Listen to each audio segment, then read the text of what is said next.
church. Good morning. Yan. Sige, bago tayo magsimula, pwedeng samahan niyo po ako. Let's bow our head at tayo magpasakop sa ating Panginoon. Lord, sa oras mong ito, kami nagpapasalamat sa iyo, God. At patuloy, kami binigay mo naman po ng pagkakataon upang makapag-aral ng iyong salita. Kaya sa oras mong ito, Panginoon, ang aking dalangin ay patuloy mong buksan ang aming mga puso, maging aming mga isipan, O Lord. At hayaan mo po, Panginoon, Holy Spirit, na ikaw ang patuloy magturo sa bawat isa sa amin. Ikaw ang maging guro ng bawat isa sa amin sa oras mong ito. Turuan mo po kami, Panginoon. At salamat po na maraming Lord, kung ano man yung mga kabigatan, daladalahin ng bawat isa, o mga pag-aalala na nagiging dahilan upang hindi kami, hindi namin maibigay the best, Lord, na pakikipag-isa sa iyong banal na Espiritu sa oras na ito habang kami nag-aaral, Panginoon, ay patuloy na kung hinahadlangan at winawasak sa pangalan ni Kristo Jesus. Lord, salamat po, paglinawin mo po, Panginoon, ang aming mga buhay sa oras na ito. At hayaan mo po, Panginoon, ang biyaya mo, ang siyang patuloy naming maranasan sa oras pong ito ng aming pag-aaral. Salamat po na maraming sa iyong kapurihan at karangalan sa pangalan ni Kristo Jesus. Ang lahat ay magsabi ng Amen.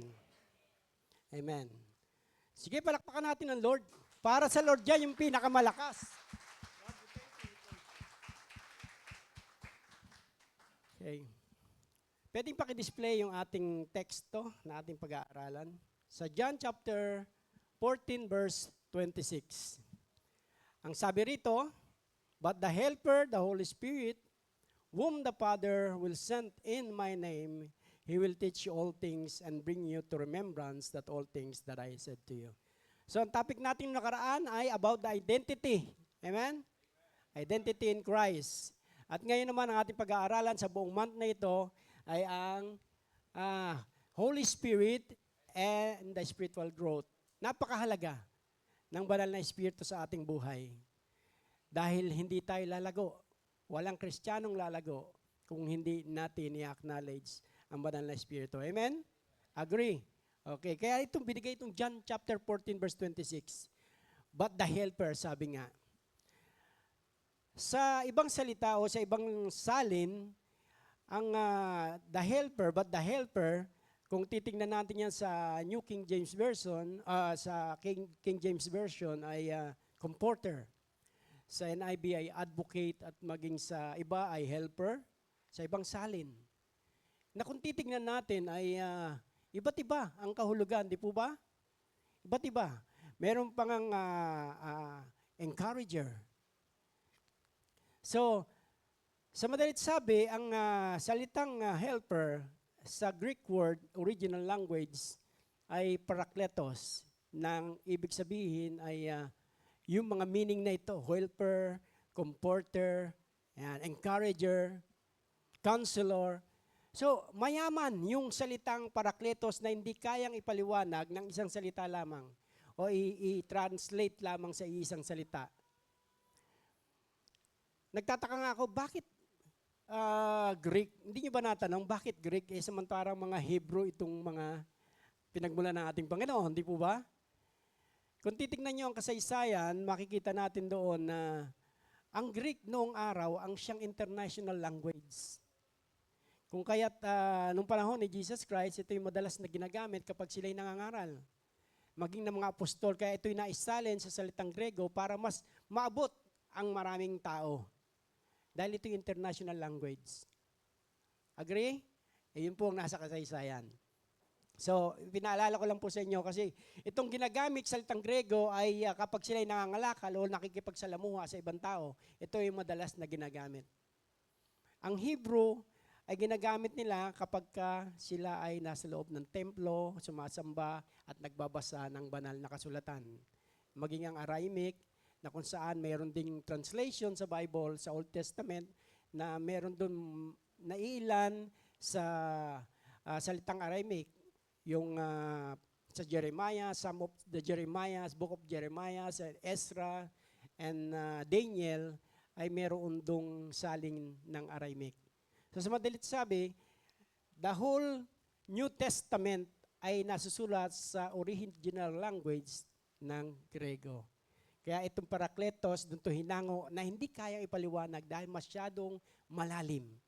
Okay, ano lang yung dagdag kaalaman. So, alin ang tama? Tama po lahat, okay?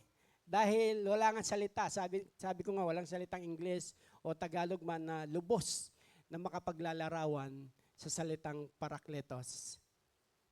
Ang tanong mga kapatid ay bakit mahalaga na magkaroon tayo ng helper?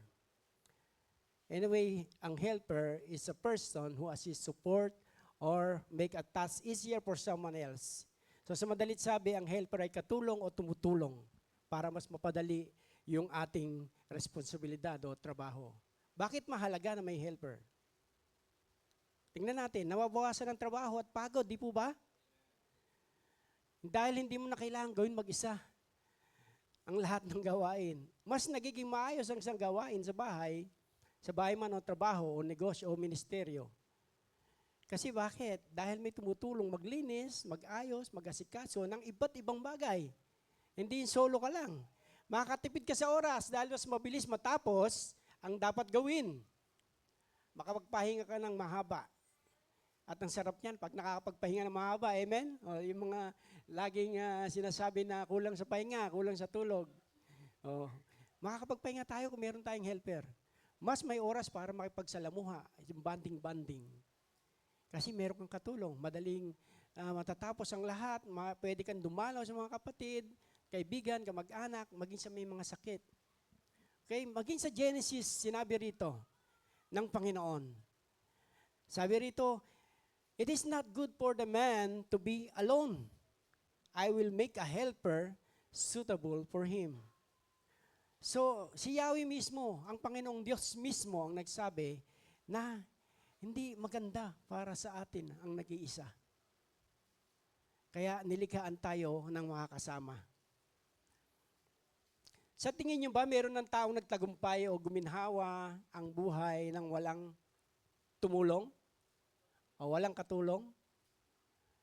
Wala po, di ba? May nabalitaan kayo, kahit mag-search kayo, wala kayong makikita. Merong nag-self-proclaim, hindi ko nababanggitin yung pangalan, pero meron pa rin nag-mentor sa kanya. Kahit na sumikat siya, taga-Amerika, nakilalang dating ang tawag dito, host. Pero ngayon sikat na at napakayaman na. So, meron pa rin nag-mentor. Meron pa rin nagbigay ng oportunidad sa kanya para makapasok sa trabaho na yon. So, sa madalit sabi, kahit man mag-claim siya ng ganon, na walang tumulong, pero meron at meron pa rin. Sa madalit sabi, hindi ka mananagumpay kung wala kang katuwang. Kaya nga napakahalaga na meron kang helper, meron kang kasama, meron kang karelasyon. Wow! Sa mga binatad dalaga, di ba? Di ba mas masaya kapag meron kayong karelasyon? May nagbibigay ng inspirasyon. May nagbibigay ng galit. May nagpapainis. Lahat tayo, masarap kapag merong kasama. Amen? Kahit sa Ecclesiastes, mga kapatid, binanggit dito, ang dalawa ay mabuti kaysa isa. Bakit? Kasi mas marami ang bunga ng anumang gagawin nila. At tatandaan natin, mga kapatid, kahit ang mga dakilang lingkod noong araw ay may mga kapartner sa ministry. Si Abraham, di ba? Nandiyan si Lot? Si Lot. Si Deborah, yung kauna-unahang nag-lead sa Israel. Namuno sa Israel nung panahon ng hukom o judge. Tinawag niya si Barak. Hindi si Barack Obama, si Barak. Para maging sundalo. At sila'y na nagumpay. Si Naomi at si Ruth. Di ba? Ang ganda ng kasaysayan nito na napag-aralan na natin, di ba? Na talagang hindi bumitaw si Ruth sa kanyang biyenan. Nasabi niya, kung saan ka mamatay, doon ako mamamatay. Kung sino ang Diyos mo, yun ang magiging Diyos ko. Hindi ba? Talagang walang iwanan, kumbaga. Si Ezra at si Nehemiah, si Moses, si Aaron, kasama si Hur. Hindi lang si Aaron, si Hur at maging si Joshua. Kaya kung papansinin nyo, nadagdagan na naman, mas maganda, mas marami, no? Mas nagaging matagumpay. Kasi bakit? Kung si Aaron lang, hindi mananagumpay ang Israel laban sa Amalite nung sila ay nakikipaglaban. Dahil kapag ka si Moses, mula sa umaga hanggang sa kinahaponan, nakataas ang kamay. At habang nakataas ang kamay, nananagumpay sila. At kapag nangawit ang kanyang kamay, nababa, natatalo sila sa labanan. Kaya nung makita yun ni Aaron, hinawakan niya si Moses. Kulang kasi maghapon ka ba naman hindi ba magkakulan yung kilikili mo? Kakataas. Kulang si Aaron, nandyan si Hur, nilagyan ng bato para ipatong doon yung kamay ni Moses. Kahit pa paano, hindi na sila nahirapan. Umaalalay na lang. Kaya na nagumpay ang Israel. Kung wala yung katuwang o katulong, mananagumpay ang Israel, hindi po. Marami pa. Iba, si Elijah at si Elisha. Si David, si Jonathan, na nung namatay si Jonathan, nandiyan niya yung kanyang mga katuwang, si Abisai, si Joab. Meron pa siyang spiritual advisor. Sino? Si Prophet Nathan. At meron din siyang faithful na saserdote na hindi siya iniwanan. Kahit nung time na siya ay nasa mababang kalagayan o sa sukdula ng problema. Nandiyan si Sadok, yung kanyang saserdote na hindi siya iniwan. Marami pang iba mga kapatid na may mga katuwang kaya na nagumpay. Even Paul, mas marami kay Paul. Nandiyan si Barnabas, Timothy, si Silas, sino pa? Si Titus, meron ding mag-asawang Aquila, Priscilla, at meron ding mga kababaihan na tumulong sa kanya. Sila Odia, Syntyche, ang hirap, nilista ko po, napakarami. Kung babasahin nyo lang ang Romans chapter 16, nandun ang marami pang ibang babae na katuwang niya. Kaya napadali ang trabaho, madaling lumaganap ang salita ng Diyos. Maraming nakakilala sa Panginoon. Meron pa iba, si Peter at si John. At even Jesus Christ, kumuha siya ng kanyang mga katuwang, yung 12 alagad. Amen? Kaya kung papansinin ninyo, mas maraming katulong, mas maganda. Mas mabilis ang trabaho, mas mapapagdali, mas magaang. Kaya nga, ang kailangan lang dito, ano yung quality ng bawat isa? Nagkakaisa. United sila in one purpose. Ano yon? Yung maipahayag, maipalaganap ang salita ng Diyos na ang lahat ay nagpapasakop sa banal na Espiritu ng Panginoon.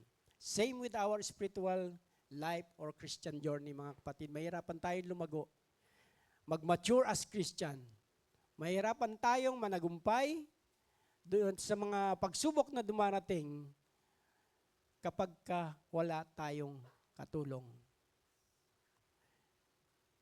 Ang katulong, ibig sabihin, helper, di ba? Hindi yung aawahin mo pa, yun na nga lang ang kasama mo. Sa mag-asawa, madalas hindi naman nagkakaisa, nag-aaway pa eh. Di ba? Kaya kung minsan, imbis na mapadali ang problema, maisaayos ang sitwasyon, tumatagal. Pag sinabing katulong, kailangan nagkakaisa kayo sa isang layunin ninyo na matapos yung task na pinagagawa sa inyo. Amen? Amen? Okay, gising pa ang lahat. Okay. Kaya sa John, pero pansinin natin marami namang tumutulong sa atin, di ba? Andyan ang kapatid, andyan ang mga magulang. Pero hindi naman natin maasahan lagi yung tulong nila di ba? May limitasyon. At kung minsan nga, may masasabi pa. Hindi katulad ng pagtulong ng Panginoon, ng Holy Spirit sa atin, na walang halong panunumbat at walang limitasyon. Kaya napakahalaga yung sinabi ito sa John, but the Helper, the Holy Spirit, whom the Father will send in my name, He will teach you all things and bring you to remembrance all things. So, ang Holy Spirit na pinadala ng Ama sa magitan ni Jesus, siya yung helper na kailangan ng bawat Kristiyano. Napakahalaga ng banal na Espiritu sa ating buhay. Pero madalas itong masakit, nane-neglect natin siya, ini-ignore natin siya, at sinasaktan, nasasaktan. Sa paanong paraan natin siya nane-neglect, mga kapatid? Yun tayo umaasa sa sarili nating kakayanan. Naturingan tayong Kristiyano, nasa atin ang banal na Espiritu, pero hindi natin hinahanap na malakaran yung kanyang kalooban o yung direction na nais niyang lakaran natin. O hindi natin nga kinikilala minsan yung kanyang kakayanan o kapangyarihan sa ating buhay. Madalas talagang umaasa tayo sa ating mga sarili. Walang pinagkaiba kung may kasama tayong magaling na tao, eksperto sa anumang bagay, o kung ano man yung kanyang expertise, pero hindi naman natin kinikilala, hindi tayo humingi ng payo o tulong. Wala rin, di ba? Kaya ang Holy Spirit, kung hindi mo rin naman ina-acknowledge sa araw-araw, binabaliwala mo rin naman, ay yun ang mahirap. Hindi tayo naglalaan ng oras sa presensya ng Diyos kung bakit natin siya nane-neglect. Hindi tayo naglalaan ng oras sa presensya ng Lord. Abala kagad tayo pagising sa umaga, yung trabaho ang iniisip. Maligo kagad, baka malate. Totoo, hindi. Sa pag-aaral, ganun din. Review ka ng review, pero hindi mo lang binabasa yung salita ng Diyos. Hindi man nating masilip o magtagal ka man lang ng pagbabasa ng kahit ilang minuto. Maging sa mga gawain ng Lord, wala tayong panahon. Pero pagdating sa sumbalicious or sa mga pamamasyal, ang galing natin. Di ba? Ang bilis natin. Hindi tayo nakakaramdam ng pagod. Ang saya-saya. Pero pagdating sa Lord, ayun na. Hindi natin pinapansin yung ating spiritual na paglago. Doon natin siya nane-neglect, mga kapatid. Inuuna natin yung pleasure ng katawan. Tapos pag napagod na, hindi na maka-attend ng seminar, or imbis na dadalo sa gawain, midweek service, wala na, magpapahinga na lang. Doon natin siya nane-neglect, kahit na nangungusap ang Lord. Ini-ignore natin siya sa paano paraan, na-ignore natin siya. Nagsasalita sa atin ng banal na Espiritu. Gumagabay. Pero mas pinipili natin yung ating sariling tinig. Sinabihan tayo ng panalangin. Naranasan niyo na ba rito na nagising kayo ng madaling araw? O sobrang aga para lang manalangin? At may ipasok sa inyong isang pangalan na ipanalangin mo kahit di mo kilala. Pero madalas, naranasan natin yan. O kung minsan kahit hindi madaling araw. Mangungusap ang Panginoon, ang Holy Spirit sa atin. Tandaan natin mga kapatid, ang Holy Spirit ang kasama natin. Amen? Dahil ang Diyos anak, si Jesus Christ na ating Panginoon ay nasa kanan ng trono na ng Ama sa langit. Okay? So ang kasama natin, ang Diyos Espiritu Santo. So siya ay nangungusap sa atin para manalangin. Ipanalangin yung tao. Pero madalas na neglect natin. Pinahalanan tayo humingi ng tawad dahil nagkaroon tayo ng kasamaan ng loob pero hindi natin ginagawa. Samantala, ang Holy Spirit, bulong na ng bulong sa'yo. Paano pagdating mo dyan, nadulas ka sa saging? Tulad ng binanggit ni Pastor, hindi natin alam buhay. Nandyan yung bigla na lang aksidente. Madulas ka sa balat ng saging. Hindi natin alam. Pinahingi ka na ng tawad. Sabi ng Holy Spirit, hingi ka ng tawad. Makipag-ayos ka. Pero dineneglect natin. Noong time na yun, may nangyari sa'yo. Kaya pala pinupursige ng Holy Spirit na magpatawad ka, makipagkasundo ka. Hindi mo ginawa. Sa tingin mo, makakapasok tayo? No. Kasi yung sabi sa Bible, kung di ka marunong magpatawad o hindi ka magpapatawad, di ka rin patatawarin ng Ama sa langit. Amen? Kaya napakahalaga na kapag sinasabihan tayo ng Panginoon, ng Holy Spirit, inudyukan tayo na makipagkasundo ka. Patawarin mo. Huwag na tayong magpatumpik-tumpik. Napakahalaga ng bagay na yon. Pinipigilan tayong gumawa ng kasalanan, pero nandyan yung ating pag-ignore. Amen? Napakaraming bagay kung bakit natin siya nane-neglect, na-ignore, at nasasaktan.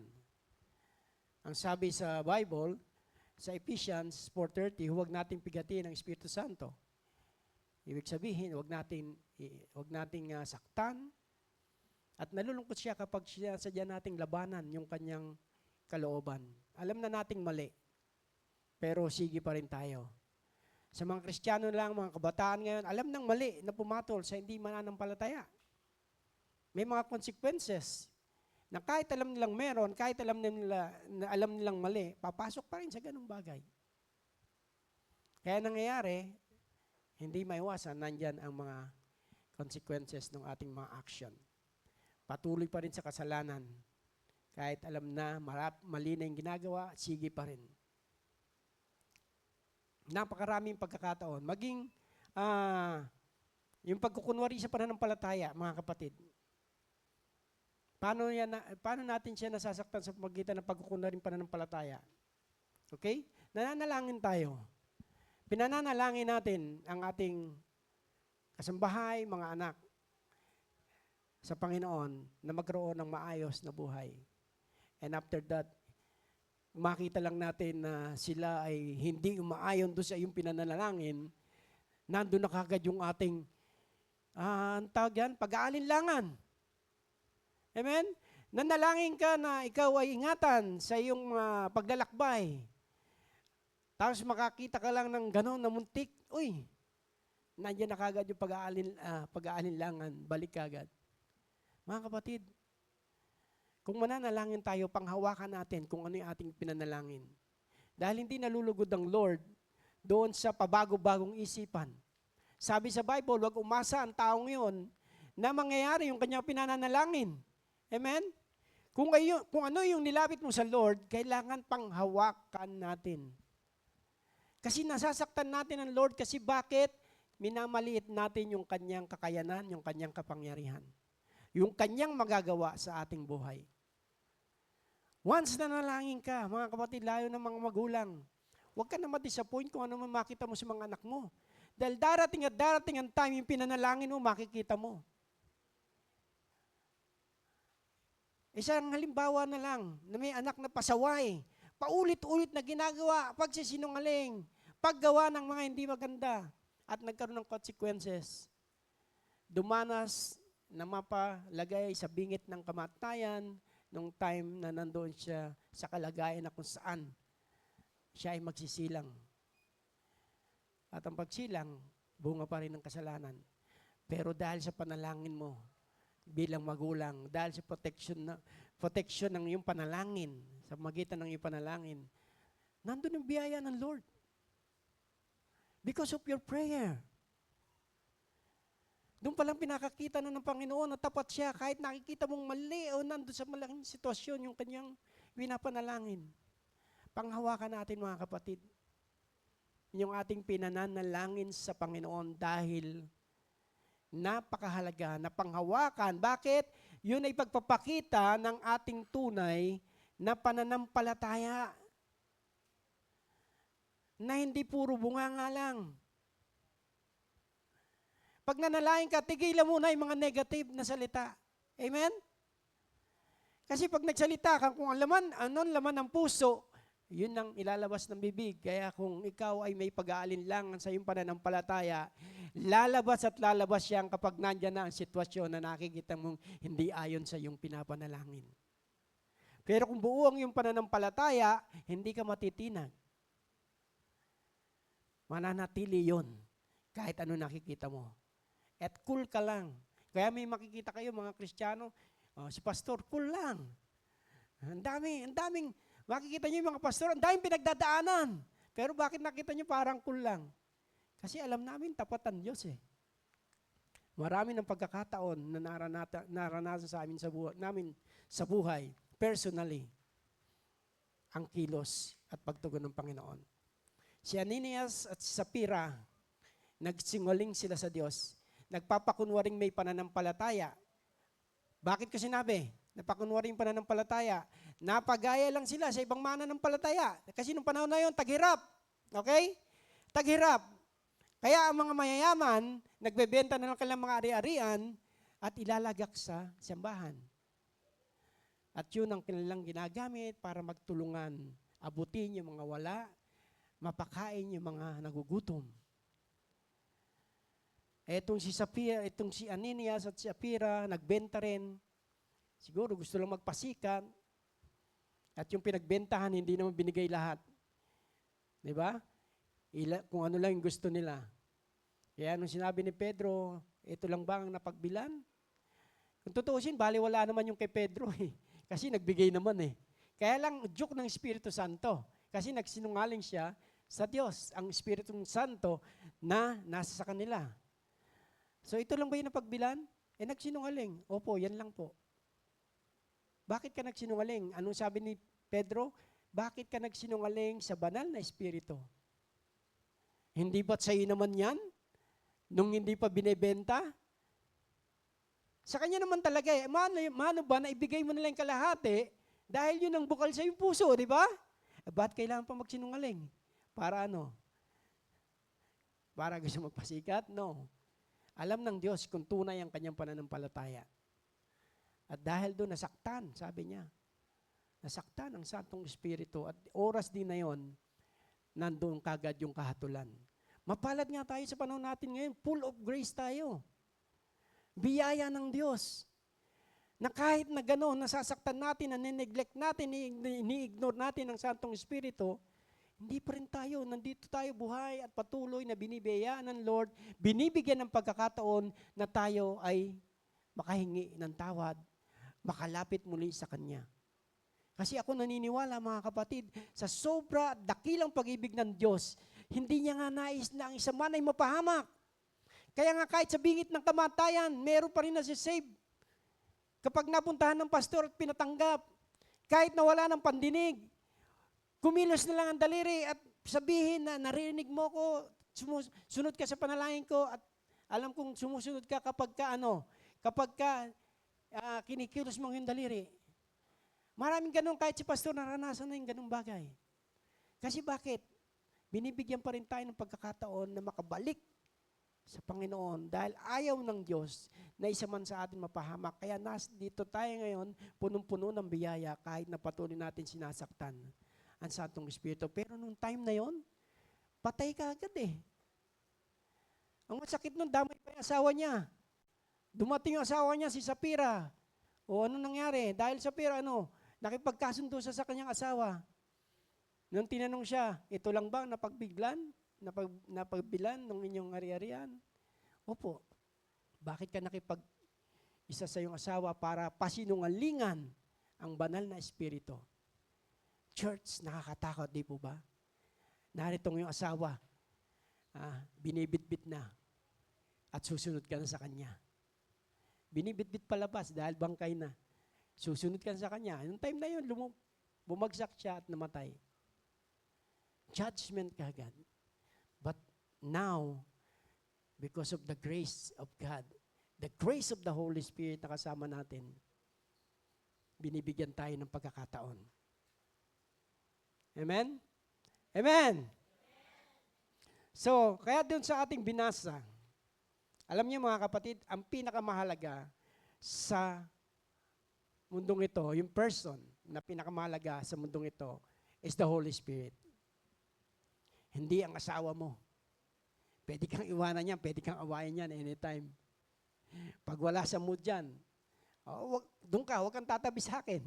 Sipain ka yan. Hindi ka pagluluto niyan. Pero ang pinaka-importanting person na kasama natin ay ang banal na Espiritu na kahit kailan di tayo iwanan. Because He is God, which the Father and the Son has sent to complete our mission. May pinagagawa ang Diyos. Tapos na ang mission ni Jesus sa atin na iniatang at binigay at pinadala ang banal na Espiritu para makatuwang natin. And this is the mission of the Holy Spirit para tayo ay makumpleto yung pinagagawa ng Lord sa atin at yung mission na yun na pinagagawa sa bawat isa sa atin. Kaya nga napaka-importante, huwag natin baliwalain ang banal na Espiritu ng Panginoon. Dahil siya ang mag-uudyok sa atin para sundin at gawin ng kalooban ng Diyos Ama sa langit. Amen? Amen? Okay, dun sa ating binasa, sa John chapter 14 verse 26, ang sabi rito, again, babasahin ko sa inyo. But the Helper, the Holy Spirit, whom the Father will send in my name, He will teach you, Helper, He will teach you all things and bring you to remembrance all things that I said to you. Ano yung nakikita niyo yung tatlong napakahalagang binanggit? Na nireveal sa atin. Helper, teacher, and reminder. So yan ang ating pag-aaralan. The Holy Spirit, ang title ng ating pag-aaralan, The Helper is come. Okay? The Helper has come. Okay? So yung tatlong bagay na importante na ministeryo na gagawin ng Banal na Espiritu na makakatulong natin sa ating binasa ay number 1, He help us. The Holy Spirit help us. Help us when?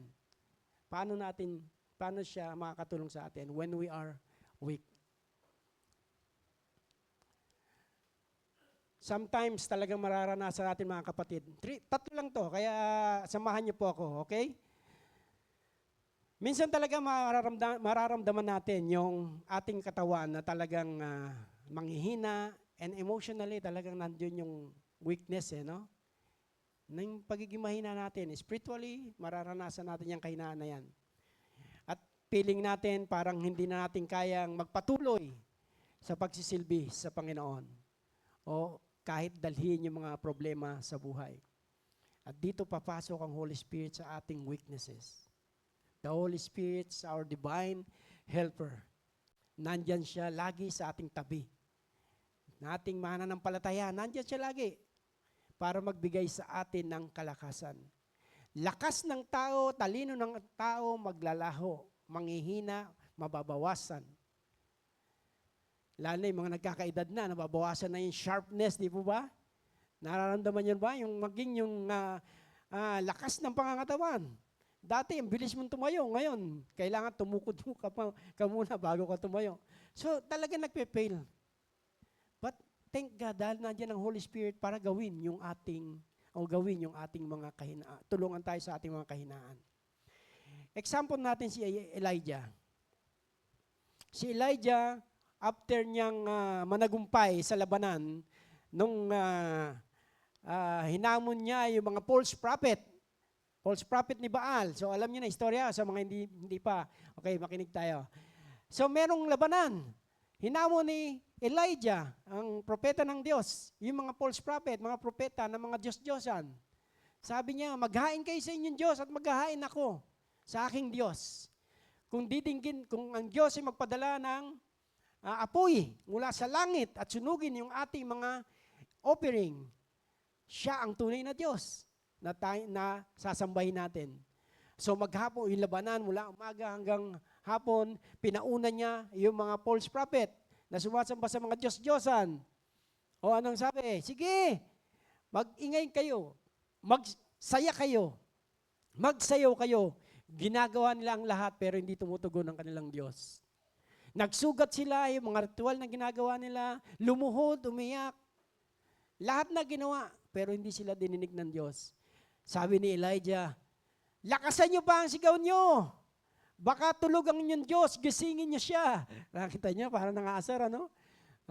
Baka tulog siya, gisingin ninyo. Pero wala talagang tugon yung Diyos na mga sumasamba sa Diyos-Diyosan, mga false prophet. At dahil doon, yung turn na ni Elijah. Si Elijah, bago naghain, eto maganda, bago siya naghain, inayos niya, hinukay yung paligid ng kanyang paghahainan. Hinukay ng malalim, nilagyan ng tubig. Okay? Nilagyan ng tubig. Tapos binuhusan pa ng tubig yung handog niyang para sunugin ng Panginoon. Maging yung kahoy na nandoon, Binuhusan ng tubig, sa tingin nyo, mag-aapoy kagad? Hindi, kasi mayroong pang apoy, mayroong mga tubig sa paligid eh. Ang dami. Pinabuhusan talaga niya. Ang dami kung babasahin nyo. Tapos, eto na. Dumalangin siya sa Diyos. Panginoon, dinggin mo aking panalangin. Tumugon kagad ang Diyos. Nag-send ng fire from heaven at sinunog yung kanyang burnt offering. At ano nangyari? Hindi lang basta sinunog, kundi pati yung tubig na nakapaligid sa inukay doon sa kanyang handog ay tuyong-tuyo. Imagine, no? O, ano nangyari? O, nagsigawan mga Israel at ang Diyos ng Israel, ang tunay na Diyos. O, inutusan niya, okay, puksa inyo ang mga false prophet. So, pinapatay lahat ng false prophet, ilandaan yan. So, nabalitaan ni Jezebel, ang asawa ng hari. At ang sabi niya, sa pagdating ng umaga, parusahan ako ng Diyos kung hindi kita mapapatay na tulad ng pagpatay sa kanyang mga false prophet. Kasi si Jezebel ang namumuno doon sa mga false prophet . So, noong time na yun, anong nangyari? Natakot si Elijah. Imagine, si Elijah kagagaling lang sa kapag kapanalo, sa victory ng labanan, and nagkaroon ng takot, ng hina, na-discourage after ng victory doon sa mga prophet ni Baal. Minsan tayo ganun din.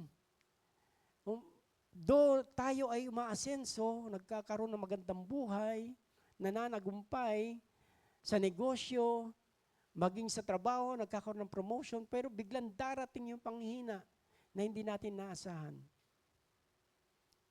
Darating yung discouragement, darating yung mga sitwasyon na biglaan na magpapahina sa atin kahit na tayo ay umaasenso. Minsan darating yun, mga kapatid. Sinasabi ba natin na hindi tapat si Elijah? No, tapat si Elijah. In fact, siya ngayong buhay na dinala sa heaven. From chariot of fire, dinala siya. Hindi siya nakaranas ng kamatayan. So sa madalit sabi, talagang namuhay siya ayon sa kalooban ng Diyos. Pero bakit dumating sa kanya yung bagay na yun? Minsan sa atin, di natin naasahan darating at darating. Dahil tao lang tayo. Pinakikita lamang dito na tayo ay tao na madali ring manghina kahit na dumaranas tayo ng kasaganaan ng buhay. At dito papasok ang Panginoon, ang Holy Spirit. He gave us power. Sabi nga sa Isaiah 40, verse 29, He gives power to the weak and to those who have no might, He increase strength. Kaya kung makikita natin dito, kahit nakadama si Elijah ng takot, ng panghihina, kaya nga sabi niya, gusto ko na mamatay, Panginoon, kunin mo ng buhay ko. Ilang beses siyang humiling sa Diyos, kunin ang buhay. Pero anong ginawa ng Diyos? Pinagpahinga lang siya. Pinadalan lang siya ng makakain. Okay? At ang nagdala pa sa kanya, sino nagdala? Uwak. Imagine. Kasi nandun siya sa liblib ng lugar. Ang nagdala pa sa kanya ng pagkain ay ang uwak. At gigising siya, kakain, matutulog, gigising, kakain, matutulog. Yun lang ang ginawa niya. At hinayaan siya ng Panginoon sa ganung kalagayan. At dahil doon, nakarecover si Elijah at nakita niya yung katapatan ng Diyos sa kabila ng kain-tulog na lamang kanyang ginawa. Nakita niyo yun? Kain-tulog pero pinalakas siya ng Lord. Kasi alam ng Lord, kailangan mo lang magpahinga. Alam ng Diyos ang kalagayan natin. Kaya nandyan ang banal na Espiritu na siyang katulong ng bawat isa sa atin para magbigay ng lakas kapag tayo'y nakakaranas ng panghihina. Amen! Kaya nga, kung makakaramdam tayo ng kahinaan, huwag tayo mag-quit. Kasi kadalasan ng Kristiyano, pagka nadidisappoint na, nadidiscourage na, ayan, ang hihina na spiritually, ang bukang bibig titigil na lang ako, hindi na ako a-attend. Don't quit. Dapat nga, lalo tayong lumapit. Dahil nandyan ang banal na Espiritu na nasa iyo. Hindi naman naalis yan sa iyo eh. Laging nakabantay yan. Kahit man si Paul may kahinaan eh. Pero hindi inalis ng Diyos. Bakit? Kasi sa pamagitan nun, ipapamalas ng Diyos yung kanyang kapangyarihan kay Paul. Kaya nga sabi ni Paul, for where I am weak, there I am strong. Kung saan siya mahina, doon siya pinalalakas ng Panginoon. So tayo man, pag darating yun, nandiyan ang Holy Spirit. Magtiwala lang tayo sa Lord. Huwag sa sarili nating kakayanan. Amen? Tulad na nabanggit ko kanina. The Holy Spirit help us when we are discouraged. And discouragement comes from disappointment. Unanswered prayer. Kung minsan, ang tagal naman sumagot ng Diyos. Nadi-discourage na tayo, di ba? Yung mga criticism sa atin, sa kabila ng ginagawa natin, ang lahat-lahat, sa ministry, sa ating pamilya, nandiyan pa rin ang pabiktim ng ating mga anak. Kahit na ang magulang, ginagawa na ang lahat ng paraan para sa kanilang mga anak, mapag-aral, masustentuhan lahat ng pangangailangan sa pag-aaral. Pero meron pa rin kritisismo sa mga anak. Amen? Kaya kung minsan madi-discourage ka, parang, ayoko na. Suko na ako. Bahala kayo sa buhay nyo. Malalaki na kayo. Oh, ganon. Pero, nandyan ang Lord, mga kapatid, para tayo ay tulungan mapagtagumpayan yung discouragement. Even sa ating mga unanswered prayer, nakala natin di tayo dinidinig ng Lord.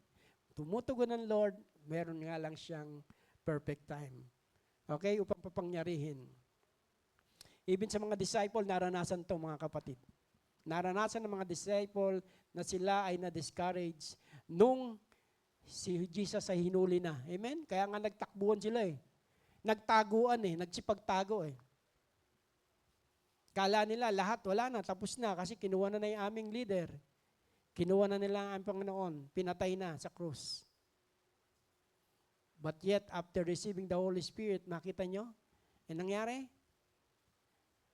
Talagang they turn the world upside down para sa Kristyanismo.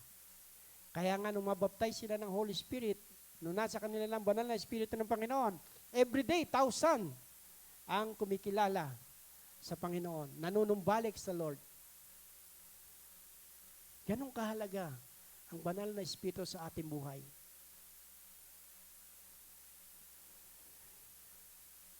And the Holy Spirit help us when we are tempted. Corinthians chapter 10 verse 1 Corinthians chapter 10 verse 13 sabi dito, no temptation has overtaken you except what is common to mankind. And God is faithful, He will not let you be tempted beyond what you can bear. But when you are tempted, He will also provide a way out so that you can endure it. Siya rin ang mag-provide sa atin para malagpasan natin yung mga temptation na yan. At sabi rito, lahat naman dumaranas noong paman, nandiyan ang temptation. Common na yan sa mankind, sa buong sangkatauhan. But, yun maganda rito, God is, hello? God is what? God is what? Ayon sa ating binasa, faithful. Oh, church ha? Ginigising ko lang kayo. Tinitingnan ko kung nakapokus pa rin kayo, okay? God is faithful. He will not let you tempted, sabing ganon, beyond doon sa hindi natin kakayanin. Okay? Maging si Joseph man, dumanas ng temptation, di ba? Mahirap ngayon kay Joseph kasi katiwala siya eh. Araw-araw nyo nakikita yung magandang asawa ni Potiphar. At araw-araw siyang tinitempt. No? Wala siyang chance kay Joseph eh. Talagang sensitive si Joseph sa Diyos, sa banal na Espiritu ng Panginoon. Kaya makita pa lamang niya na nagpapasexy na yung asawa ni Potiphar, ilalabas niya siguro yung legs. Araw-araw, ganun gagawin niya eh, di ba? Para i-tempt si Joseph. Pero, anong ginagawa ni Joseph? Umaalis, tumatalilis. Hanggang sa nabuisit na siguro siya, ayan, Ginawa niya ng maling paratang. But hindi bumitaw si Joseph. Tandaan natin yung kanyang sinapit na sakripisyo. 'Di ba? Na parusa, nahirap ng buhay. Mula nang ibinenta ng mga kapatid, naging alipin, nakulong. Nakita niyo naman kung paano siya binless. Naging pangalawang makapangyarihan sa Egypt. Okay, number 4, the Holy Spirit help us when we are facing difficult decision. Tinuturoan tayo ng banal na Espiritu kapag tayo ay haharap sa mabigat na desisyon sa buhay. Kung minsan naririto tayo, di ba? Naghanap tayo ng malinaw na sagot kung tama ba ang ating gagawin. Nalilito tayo mag-decide. Major man o minor man yan. Amen? So, yung lamang na papasok ka sa business o magpa-purchase ka ng bahay, di ba? Lalo sa mga hulugan, ang daming alalahanin. Ang daming dapat isaalang-alang. Pero, ang kalooban naman ng Lord, hindi naman tayo paghirapin, di ba? Kalooban ng Lord na tayo ay mapagyaman. Kaya nga sa John 10:10, sabi niya, I give you life and have it more abundantly. Ibig sabihin, kasaganaan ng buhay, kasama na ng buhay na walang hanggan na ibinigay sa atin. Yun ang pangako ng Diyos. Kaya kung minsan, Lord, wala pa akong sariling bahay. May trabaho ka. May mga opportunity dumarating na ganito. Nanalangin ka, binigyan ka, nangusap ang Panginoon. Okay. Sabi ko nga, doon sa mga kapatid namin sa iba, na nasa Cavite, kapag ka nakaramdam kayo ng fruits of the Holy Spirit, 3 man lamang yan, go. Ibig sabihin, nandiyan ang Lord.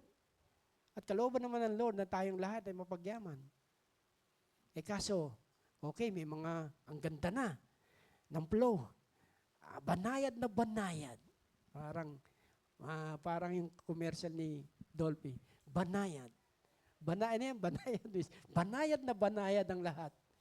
At ang bilis maaprubahan, lahat-lahat.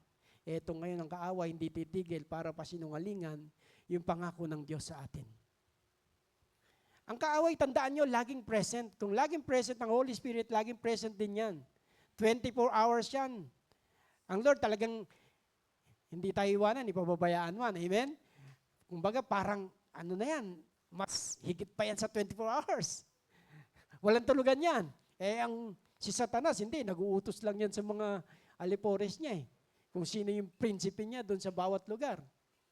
So gumagawa siya ng kaparaanan si Satanas. 24 hours kumikilos para pasinungalingan lahat ng pangako ng Diyos.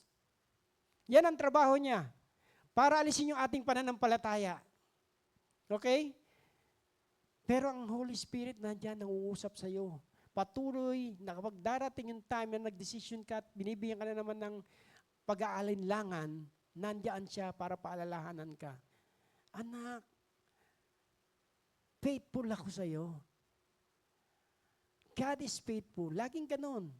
Nangungusap sa atin. Kaya mga kapatid, ang Holy Spirit, laging nandyan. Sabi ko nga, lagi kong pinagdidiinan, laging nandyan. Para tayo tulungan kahit sa mga typical decision na yan, major decision na yan, even minor. Kung tayo ay patuloy na magpapasakop at patuloy natin siyang i-acknowledge. Kasi yun nga masakit, di ba? Nababaliwala nga natin siya. Okay? Kaya, before making decision, napakahalaga mga kapatid na mag-pray muna tayo. Seek God's Word. And then listen to the Holy Spirit's leading. Yung gentle voice ng Holy Spirit. Or, seek godly counsel. Napakahalaga niyan. Kung alinlangan ka pa, nandiyan ang mga lingkod ng Diyos na magka-counsel sa iyo. Kung lalapit ka, nandiyan lang naman lagi, available ang mga lingkod ng Diyos sa inyong harapan. O kahit nga by phone. Laging available 24 hours. Ang pastor nyo, kahit madaling araw yan, gigising kung napaka-importante. Pero huwag nyo naman gigisingin na hindi naman major o mamaya, sarap na ng tulog ni pastor. Na noong time na yun, doon lang siya nakatulog, tapos bigla mong tatawagan. Ang hirap naman nun. Yan lang, minsan kasi may mga ganun no? Yung wala, naranasan ko na yan sa ngayon, ha? Naranasan ko na yan na hindi naman napaka-importante, pero madaling araw, biglang magri-ring. Tawag ka, tapos ito, nagrarant lang naman pala. So, yung mga ganung bagay, mga kapatid, wag natin gagawin. Minsan kailangan din ng pahinga ng pastor ninyo. Okay? Kaya napakahalaga, pray, seek the Word of God, listen to the Holy Spirit leading, and seek godly counsel. At ipoprovide yan ng inyong mga pastor. The Holy Spirit help us when we are struggling our prayer. Naranasan nyo na ito, mga kapatid? Kahit gustong-gusto nyo manalangin, parang hirap na hirap tayo. Bakit kaya? Sabi ko nga sa inyo, hindi kayo nag-iisa. Nandiyan ang banal na espiritu, nandiyan ang kaaway. Hindi nyo alam na pinipigilan lang tayo manalangin. Ako natutuwa ako dahil pag napanood ko yung sa Facebook, di ba? Yung mga yung mga mahilig na sa mga games na wala nang tigil. Talaga ang games, laman na ng buhay nila na ang nagugugol na napakahabang oras. Lagi nakayuko, di ba? Lagi nakayuko. Kahit sa computer, lagi nakaganon. Tapos may nakita sa Facebook, yung Christian na yan, page na yan, na yung devil, di ba? Nandoon sa leeg, nakasampa na. Kaya lagi nakaganon. Ibig sabihin, doon na nanirahan yung spirit na yon. Kaya hindi na siya makalagpas doon sa addiction. Kasi addiction is spirit. Bad spirit yan. Spirit of addiction. Kaya nga, lalaya ka lang kung tunay mong ina-acknowledge ang banal na Espiritu ng Panginoon kasi siya ang magbibigay sa iyo ng liwanag, siya ang tutulong sa iyo. Magbibigay sa iyo ng kalayaan. The Holy Spirit gives liberty, mga kapatid. Ayon sa Bible. Ang kailangan lamang natin talaga ay patuloy natin siya i-acknowledge. Okay? When we're struggling in prayer, hindi ka nag-iisa. Kasama mo ang Holy Spirit para magpaalala sa iyo, tuloy mo ang iyong panalangin. Alam nyo ba, pag tinuloy mo, it is a sacrifice of pray. Napakahalaga, isa tong mabangong samyong nahandog sa Diyos, na yung hirap na hirap ka na, kahit ang dami mo ng problema, nahirapan ka manalangin, pero pinipilit mo. Sacrifice yun. At napakahalaga nun sa Panginoon. Kaya kung kailan tayo parang struggle sa prayer, lalo tayo magpatuloy. Kasi kapag nakagawian natin yun, wala na. Nalampasan natin yun, wala na tayong problema. Hindi na muli natin yung mararanasan.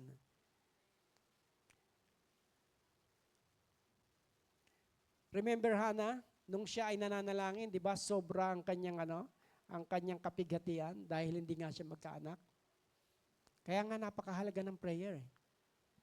Kaya kung tayo nabibigatan, tuloy natin. Huwag tayong papahadlang. Si Ana, dahil sa kanyang kawalan ng anak, o anong nangyari, iyak siya ng iyak. Doon siya sa templo, nag-iiyak, humihingi ng anak sa Panginoon, ng sanggol. Kasi noong time na yun, talagang sinumpa ang mga babaeng walang anak. Ngayon, hindi. Kahit wala kang asawa, magkakaroon ka ng anak Kaya nga mga kapatid, sabi ko nga sa inyo, ang daming Kristiyano, hindi nila alam, laging nandyan ang banal na Espiritu, binabaywala, sinasaktan. Kasi bakit? Ang daming Kristiyanong kabataan na doon sa pagkakasala. Kaya nga uso na ngayon yung yung nanganganak ng walang asawa. Minsan talagang Kristiyano pa at nakakalungkot. Kasi hindi nila alam na sinasaktan nila ay ang Diyos. Diyos, Espiritu Santo na lagi nating kasama. Okay? And number 2, the Holy Spirit teaches us sa paano paraan tayo tinuturuan. The Holy Spirit is our divine teacher. Tinuturuan niya tayo saan? Sa the meaning of Scripture, yung kahulugan ng Scripture.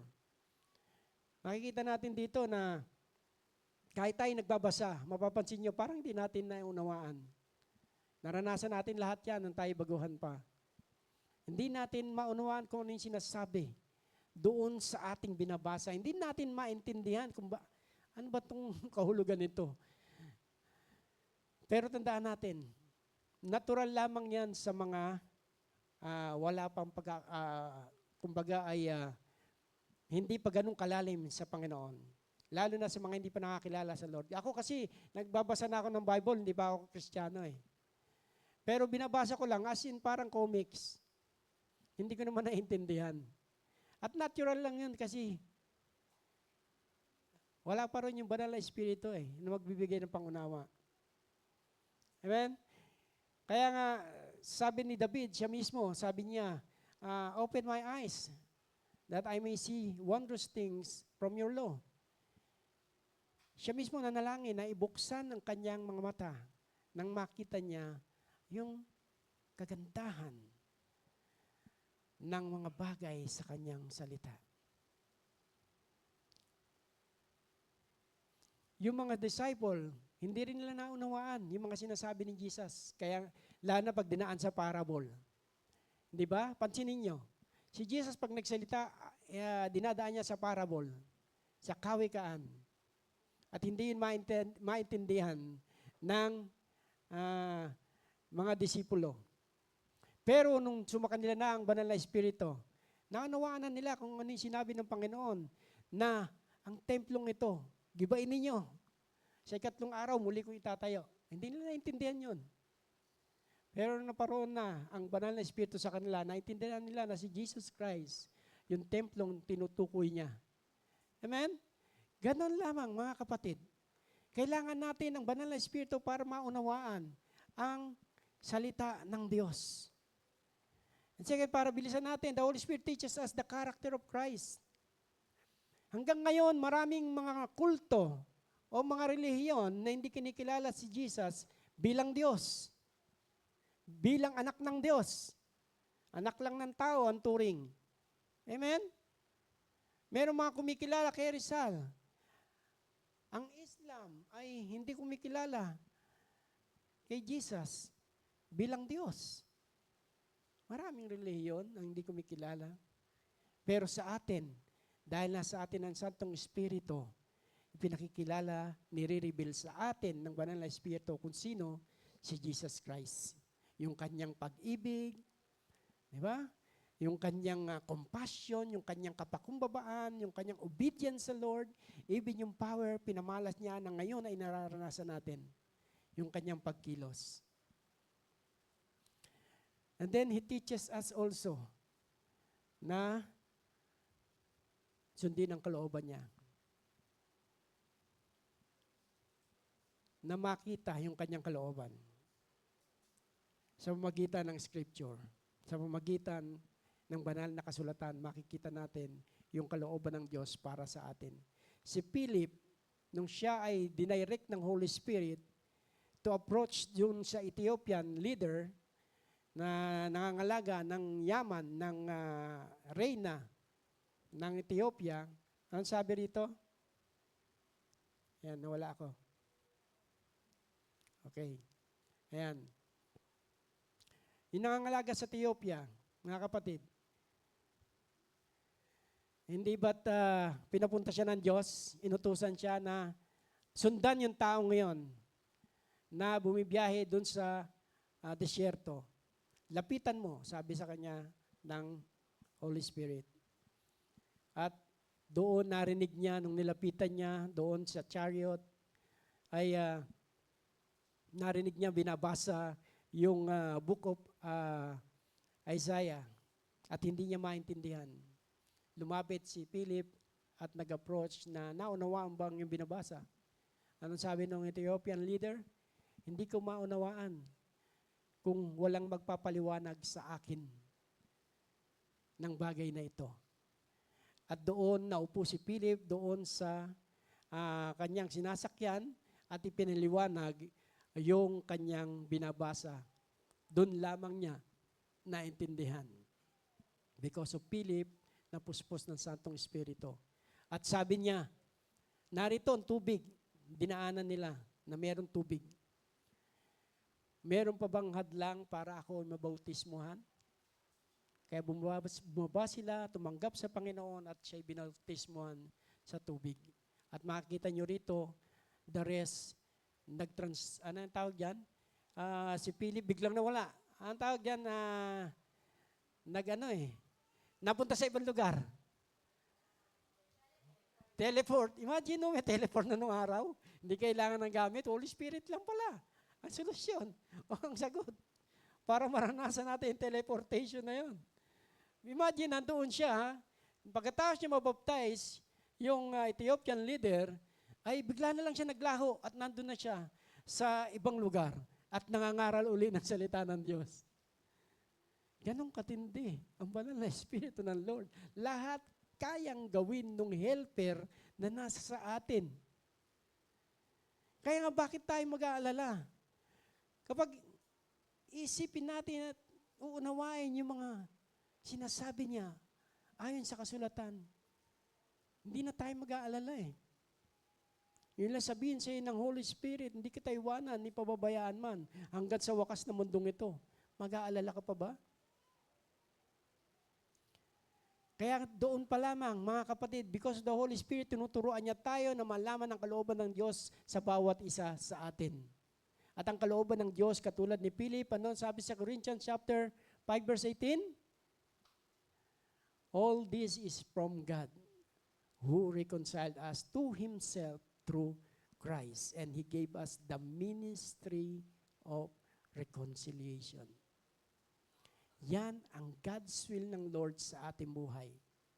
Yung ministry of reconciliation, pagkasunduin ang mga hindi pa nakakilala sa Lord, tulad ng Ethiopian leader na yon, na hindi nakakaunawa ng salita ng Diyos, pero tumanggap ng napaliwanagan. Tayo ang gagamitin ng Diyos, yun ang ating misyon. Yan ang will ng Lord sa bawat isa sa atin, na tayo ay gamitin para ipagkasundo yung mga hindi pa nakakilala nating mga kamag-anakan, kapatid, magulang. The rest sa ating buhay, bonus na lamang yan.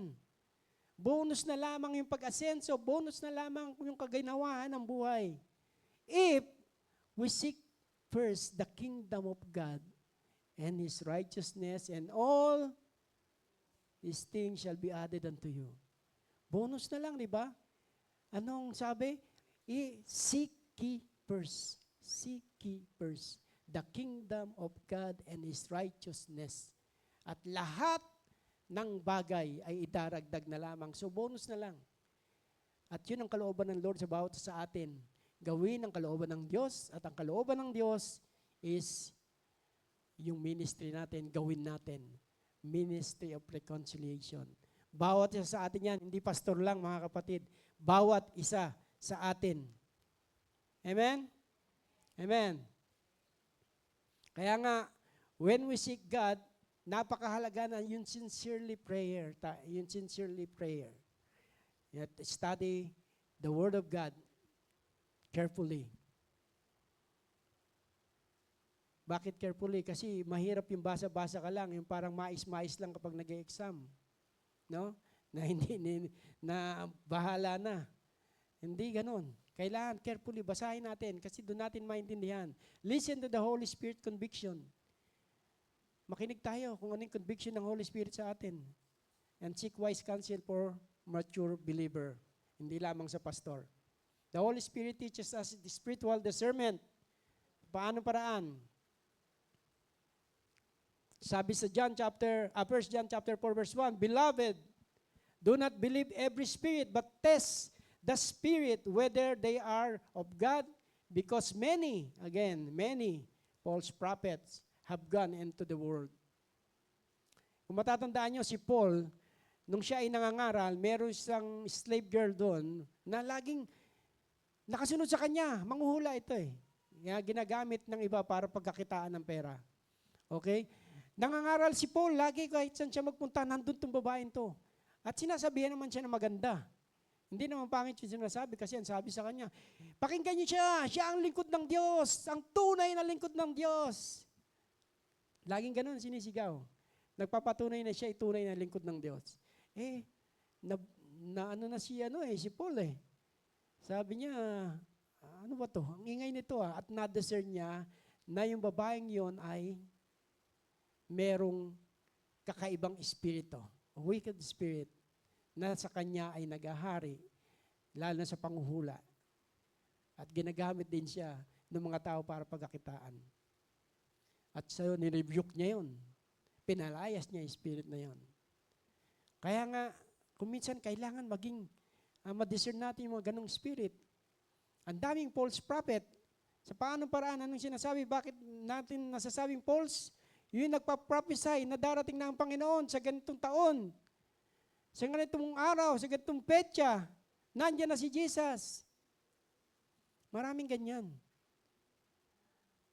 May mga prophesy, 2,000 years, 2000, darating na ang Lord sa yung millennial ba tawag doon? Noong time ng 2000? Okay. Darating na ang Lord. Narinig ko yan eh. Dahil lalo na yung, kasi magsa-shutdown lahat ng computer. Year 2000, tatandaan nyo yun? Di ba? Shutdown ng buong computer. Kami nasa barko, naka-anchorage. Huminto kami ng 30 seconds. Dahil shutdown ng computer, dahil computer ang gumagana sa barko. So shutdown, tigil kami. Lahat nasa kalagitnaan ng dagat. At may mga prophesy na ganun. Darating na ang Panginoon. Pero dumating ba? No. May nagpa-prophesy, year 2022, darating na ang Lord. Nung pandemic, huwag kayong magpapabaksin kasi yan ang tatak ng 666. Kaya ang dami din nagpabaksin na yun. Ano nangyari? Ayun na nga. Maraming false prophet. Samantalang ang linaw naman, yung vaccine, hindi naman siya 666 na tatak. Amen? Inaano ko lang to, sinasabi ko lang to kasi ang daming nagkagulo rito. Ang daming, kumbaga, nagkaroon ng disunity sa body dahil sa mga ganitong prophecy. Huwag kayong papatatak, huwag kayong papatatak, o huwag kayong papabaksin kasi tatak na yan. Ang tanong, sabi sa Bible ay, ang tatak na 666, yung hindi ka na pwedeng bumili, kung wala kang tatak, sapilitan, kasi kung hindi ka papatak, papatayin ka. Doon pa lang, sapilitan ba yung ginawa? Papatayin ka ba? Hindi. Kaya nga ang daming di nagpabaksin kasi hindi naman sapilitan Kung sapilitan yan, pupuntahan ka talaga sa bahay. Babahay-bahay yan, uhulihin ka. Tulad nung sinabi sa Revelation, na yun na yung tanda, na talagang uusigin, huhulihin, papatayin. Hindi naman inuhuli. Huwag ka lang lalabas ng bahay, talagang uhulihin ka. Kasi mahahawa ka kung wala kang proteksyon. Pero kung may proteksyon ka, okay lang. Magmask ka lang. So, ang dami, nahati. Dumating ba 2022? Hindi dumating. Samantalang sabi sa Bible, kahit ang anak hindi alam kung kailan darat, kung kailan siya paparoon o babalik. Tanging ang ama lamang. Kaya kung kailan ituutos ng ama na siya bumalik na, okay, ready na ang lahat. Go na. Pero, makikita naman natin sa panahon natin ngayon, yung palatandaan ng kanyang pagbabalik. Amen? Kaya napakahalaga ng pagbabasa ng Bible. Lalo na Revelation, makikita nyo ron mga palatandaan ng kanyang pagbabalik. Even sa Daniel. Kaya i-challenge yung mga kapatid, lagi tayo magbasa ng Bible. Kung tinatamad kayo magbasa, dahil hawak nyo, inaantok na kayo, yung cellphone nyo, imbis na puro games. May apps dyan ng Bible, o doon kayo magbasa, maliwanag pa, kahit madilim, patay ang ilaw, pwede kayo magbasa. Nakahiga kayo, pwede kayo magbasa. Kaya mga kapatid, I encourage you, basa tayo ng Bible. Dahil doon makikita natin ang katotohanan, hindi tayo madadaya. Madidiscern natin yung mga bagay na ito. Nandiyan ang Holy Spirit to give us discernment. Amen? Doon pa lamang na makausap mo yung tao, alam mo sinungaling, alam mo na mapaggawa ng istorya, madidiscern mo na Naranasan nyo na yon? Bakit ganito galing to? Madidiscern, parang iba-iba yung sinasabi to. Madidiscern mo na talagang merong taglay na ganong spirit. Even yung alam mo na nasapian ng demonyo, alam mo kagad. Kasi makikita mo sa reaksyon kapag sinesharean mo. So, the Holy Spirit ang magbibigay sa atin ng discernment when we listen and reading the Bible. Maging sa pagbabasa ng ibang libro, madidiscern natin yan kung ito ay taliwas sa sinasabi ng Panginoon. Even sa mga watching ng online content, di ba? Ang dami ng polls dyan, teaching. Naglaganap ang mga once saved, forever saved. Ang gagaling magpaliwanag. Without your discernment, without the discernment na ibibigay ng Lord sa inyo, ang Holy Spirit, madadaya kayo. Kasi binabanggit naman si Jesus eh. Binabanggit naman siya ang kaligtasan. Pero, papansinin nyo na yung kanyang pinangangaral ay kahit anong gawin mo, kung babasahin mo sa kanyang mga pananalita, nandoon yung doctrine ng once saved, forever saved. Na kahit anong gawin mo, ligtas ka na, basta tinanggap mo na si Jesus. Kahit na kumuha ka ng mali-maliit ang pera, ligtas ka na, basta tinanggap mo si Jesus. Tama ba, mali? Sa tingin nyo, kasi ang galing magsalita, ito pansinin nyo, talagang si Jesus lang ang daan ng katotohanan, di ba? Kaligtasan. He is the way, the truth, and the life. Siya lang katotohanan at kaligtasan. He is the way, siya lang ang daan. At yun ang lagi nila sinasabi. At tapat ang Diyos na lagi nagpapatawad. Yes. So, nandun na kagad tayo. Uy, tama ito Okay, tama. Si Jesus naman talagang daan ng katotohanan eh. Kaya kahit anong gawin natin, okay, ligtas na tayo. Pero, ang masakit nito kasi, sinabi sa Bible, di ba? Panginoon, nangaral ako. Panginoon, nagpalayas ako ng demonyo. Panginoon, nagpagaling ako ng may sakit. Ano sabi ng Panginoon sa kanya? Lumayas ka sa aking harapan, ikaw na mapaggawa ng kasamaan.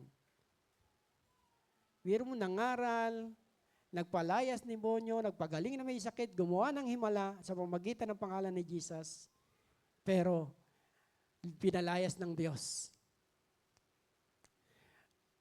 Bakit? Mapaggawa raw ng kasalanan. Ikaw na mapaggawa ng kasamaan. Yun ang sabi ng Panginoong Hesus. Mapaggawa ng kasamaan. Ibig sabihin, nakapagpalayas siya ng demonyo because of the name of Jesus. Amen? Ganong kakapangyarihan ang pangalan ng Panginoon. Kaya mong palayas ng demonyo, kaya mong pagaling may sakit, kaya mong gumawa ng himala sa pangalan niya, hindi dun sa tao na yon. Kaya kahit gumagawa siya ng kasamaan, nilalingid sa lahat ng karamihan o sa mga karamihan na hindi nakakilala sa kanya, ay okay lang.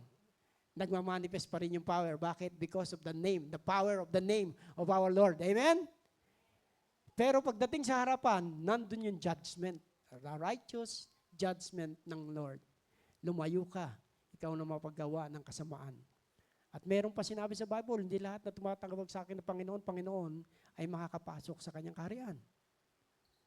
So, paano yung sinasabing once saved or ever saved, na sinasabing tanggapin mo lamang si Jesus, ligtas ka na. Hindi nyo madidiscern yun, mga kapatid, without the Holy Spirit. Madadaya tayo. Kaya napakahalaga ng banal na Espiritu, lagi nating na-acknowledge sa lahat ng bagay. Mag-isang sa important decision, kailangan nandyan siya. Kung ano yung pinanunod natin online, kailangan nandyan siya. I-acknowledge natin siya. Pag narinig pa lang, nagdaan sa atin, nag-pop up, Lord, ano po ito? Holy Spirit, bigyan mo ko ng kaunawaan. So sa ganung bagay, pinakikita natin na lagi natin siyang inaalala at ina-acknowledge. Amen? And number 3, last, the Holy Spirit remind us. Remind us saan, mga kapatid? Balik tayo sa mga apostol. Hindi ba ang mga apostol ay dumanas din ng mga kahirapan? Dumanas ng mga pagsubok. Pero bakit nila natatagalan ang mga ganung bagay?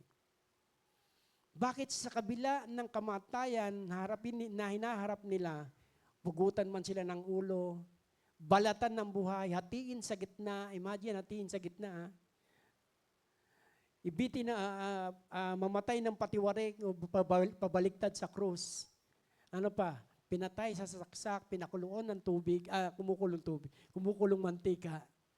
Pero hindi sila natinag. Bakit? Kasi andyan ang banal na espiritu na nagre-remind sa kanila na ang lahat ng yon ay kailangang pagdaanan. Dahil sinabi ng Panginoon, walang hihigit sa kanyang Panginoon. Kung dinanas ni Jesus na alimurain, saktan, pahirapan, di ba? Hanggang kamatayan, mararanasan natin yon. Nire-remind sila nun. At nire-remind sila ng Holy Spirit, ang lahat ng ito na pinagdaanan natin ay higit pa doon sa sarap na mararanasan natin sa langit. That no eyes has seen, no ear has heard, no mind has understand kung ano yung mga inihahanda ng Diyos sa atin. And even Paul, si Paul nakarating na sa heaven. Pero hindi siya nagmapuri, hindi niya pinagsabi. Mabasa natin yan sa 2 Corinthians chapter 12. Basahin natin doon yung sinabi ni Paul na hindi siya nagmamapuri. Hindi niya nga, wala nga siyang karapatan na sabihin iyon. Pero naranasan na niya ang heaven. Hindi nga lang niya kinuwento. Ano ang mga naroon? Pero sabi niya kasi wala akong karapatan para ipagsabi o ipagyabang. Kaya nga kahit kamatayan, nire-remind sila ng Lord, higit pa dyan ang sarap na daranasin natin na hindi kayang ipaliwanag ng sino man. Ang Holy Spirit mag-remind sa atin kapag tayo dumaranas ng mga pagsubok, nariyan siya para handang tumulong. Amen? He reminds us kapag ka nandyan ang takot dumarating. Ano sabi ng Diyos? Isaiah 41:10, fear not, for I am with you.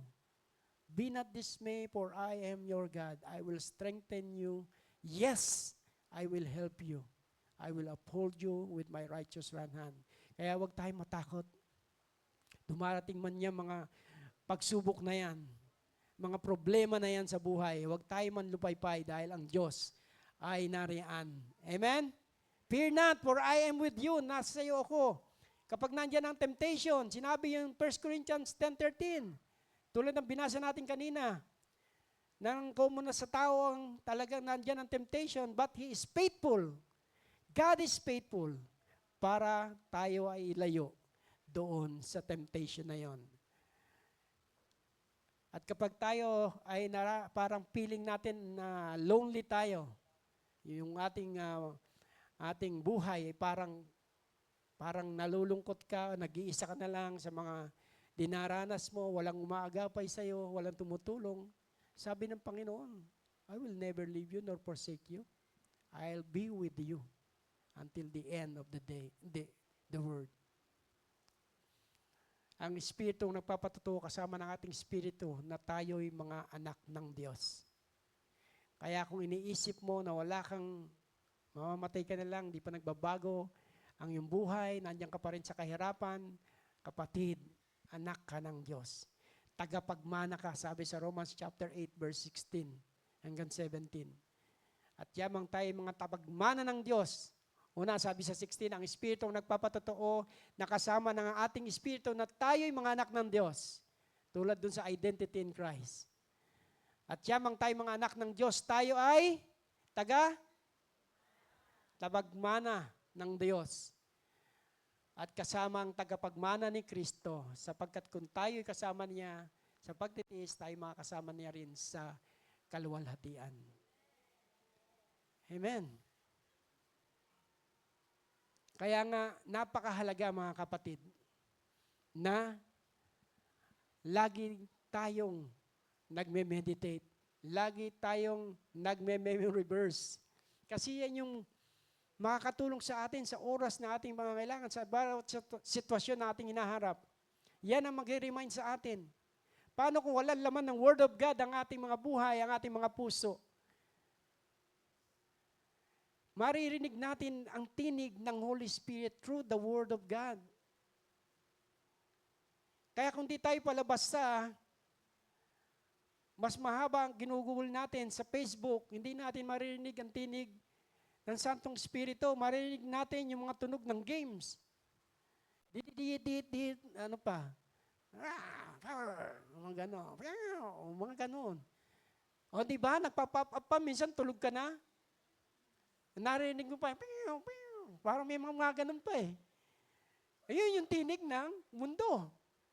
Minsan nakapikit ka na, nandun pa yung Tetris, yung mga kulay-kulay na nilalaro mo. Na nakapikit ka na, parang may mga kulay pa dyan. Yung mga bilog-bilog na kulay. Ano yan, suma ba yan? Ang tawag dyan. Oh. Ito, naranasan ko kasi yan mga kapatid. Kaya sabi ko, kapag ikaw ay attached sa mundo, attached doon sa gawain ng mundo, lahat yan mararanasan mo. Pero kung ikaw ay attached sa Santong Espiritu, wala ka ibang marinig kundi ang Holy Spirit, ang tinig niya, ang paalala niya sa atin. Kaya nga, He will remind us lahat ng mga pangako ng Diyos sa ating buhay. Kaya again, read Bible regularly. Memorize the Scripture. Meditate natin yung promise ng Lord. Kasi yan ang makakatulong sa atin kapag tayo'y down na yung kanya mga promise. The more God's Word fills our heart, the more the Holy Spirit can bring it to our remembrance. Amen. Amen. In conclusion, mga kapatid, okay, Jesus did not leave His followers alone. Hindi niya tayo iniwanan na nag-iisa. The Helper has come. The Holy Spirit ay patuloy na gumagawa sa kanyang ministry para gawin yung ministry pinagagawa naman niya sa atin. His ministry, the Holy Spirit, is to teach us, to help us, to teach us, and to remember yung lahat ng mga pangako niya. And tayo naman, ang trabaho natin, i-complete natin yung pinagagawa ng Lord sa atin as a minister of reconciliation. Amen? He help us when we are weak. Binibigyan niya tayo ng lakas. He teach us in our ignorance and guide us in all truth. He remind us when we forget kapag tayo nakakalimot. And He bring us God's word back into our heart. Kaya nga ang tanong is not whether the Holy Spirit is present. The question is, we are depending or listening to His teaching or obeying His voice. Amen? So let us welcome the ministry of the Holy Spirit in our daily lives, mga kapatid. The Holy Spirit is the helper who strengthens us, the teacher who guides us, the reminder who keep us anchored in the Word of Christ. Pwedeng ayain ang mga kapatid ko rito. So minsan pa, lapit tayo sa